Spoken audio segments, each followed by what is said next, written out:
महाभारत की कथा में ऐसे कई प्रसंग छिपे हैं जिन्हें सुनकर मन विचलित हो जाता है। क्या आपने कभी सोचा है कि माता गंगा जैसी पवित्र और करुणामयी देवी अपने ही पुत्रों को जन्म लेते ही नदी में क्यों बहा देती थी? यह कोई साधारण घटना नहीं थी, बल्कि एक गहरा रहस्य छिपा था, जिसके बिना महाभारत की नींव ही अधूरी रह जाती। आज मैं आपको उसी रहस्य की कथा सुनाने जा रहा हूँ, जो राजा शांतनु और गंगा से जुड़ी है। चलिए कहानी को विस्तार से समझते हैं। राजा शांतनु हस्तिनापुर के नरेश थे। वे बड़े धर्मात्मा, न्यायप्रिय और वीर थे। एक दिन जब वे गंगा नदी के तट पर शिकार करने गए, तो अचानक उनकी दृष्टि एक दिव्य रूपवती स्त्री पर पड़ी। उस स्त्री का सौंदर्य अलौकिक था, मानो स्वयं अप्सरा पृथ्वी पर उतर आए हो। शांतनु उसकी सुंदरता और आभा पर मोहित हो गए। उन्होंने उसी क्षण निश्चय किया कि वे उससे विवाह करेंगे। शांतनु ने उस सुंदरी से निवेदन किया कि वह उनकी पत्नी बने। वह स्त्री गंगा देवी ही थी, जिन्होंने मानव रूप धारण किया था। उन्होंने विवाह के लिए एक शर्त रखी। राजन, यदि आप मुझसे विवाह करना चाहते हैं, तो आपको वचन देना होगा कि आप कभी भी मेरे किसी भी आचरण पर प्रश्न नहीं करेंगे। चाहे मैं जैसा भी करूं, आपको उसका कारण पूछने का अधिकार नहीं होगा। यदि आपने यह वचन तोड़ा, तो मैं तुरंत आपको छोड़कर चली जाऊंगी।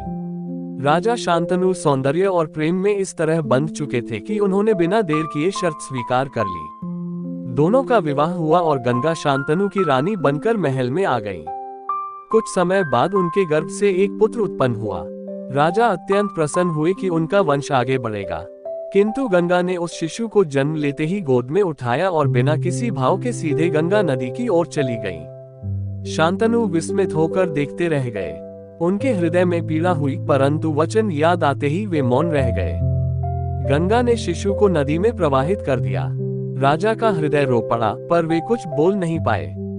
ये दृश्य बार बार दोहराया गया। हर बार जब गंगा कोई पुत्र जन्म देती, तो उसे बिना किसी कारण बताए नदी में बहा देती। शांतनु का हृदय तड़पता, लेकिन अपने वचन के कारण वे गंगा से प्रश्न नहीं कर पाते। 7 बार यही हुआ। 7 पुत्र जन्म लेते ही नदी की धाराओं में समा गए। हर बार राजा की पीड़ा और भी गहरी होती जाती, परंतु प्रेम और वचन के बंधन में वे मौन रह गए। 8वीं बार जब गंगा ने शिशु को जन्म दिया और उसे नदी की ओर ले जाने लगी, तब शांतनु की सहनशक्ति समाप्त हो गई। वे चीत्कार कर उठे, देवी, यह आप क्या कर रही हैं?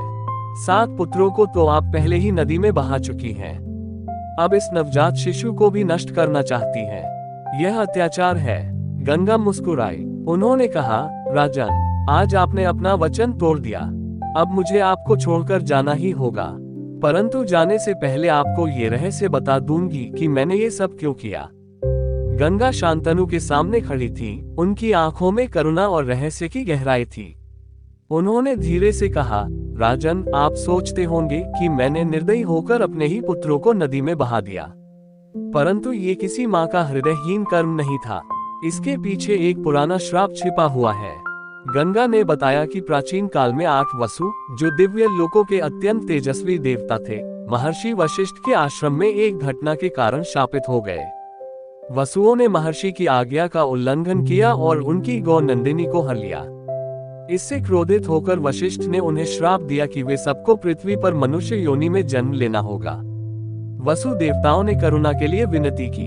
तब वशिष्ठ ने कहा, तुम सब मनुष्य रूप में जन्म तो लोगे, लेकिन 7 वसु जन्म लेते ही अपनी दिव्य लोकों को लौट जाओगे। केवल एक वसु को लंबा जीवन मनुष्य के रूप में बिताना होगा। ये श्राप विशेष रूप से वसु प्रभास पर पड़ा था, जो इस अपराध का मुख्य कारण था। गंगा ने शांतनु को समझाया, वे 7 वसु ही मेरे 7 पुत्र थे, जिन्हें मैंने जन्म देते ही नदी में प्रवाहित कर दिया, ताकि वे मुक्त होकर स्वर्गलोक लौट जाएं। मैंने किसी की हत्या नहीं की, केवल उनका भार हल्का किया। यह मेरा वचन था देवताओं से। और अब यह 8वां पुत्र जो आपके हाथों में है, वही वसु प्रभास का अंश है। इसका जीवन लंबा होगा और यही आपके वंश को आगे बढ़ाएगा। ये सुनकर शांतनु स्तब्ध रह गए।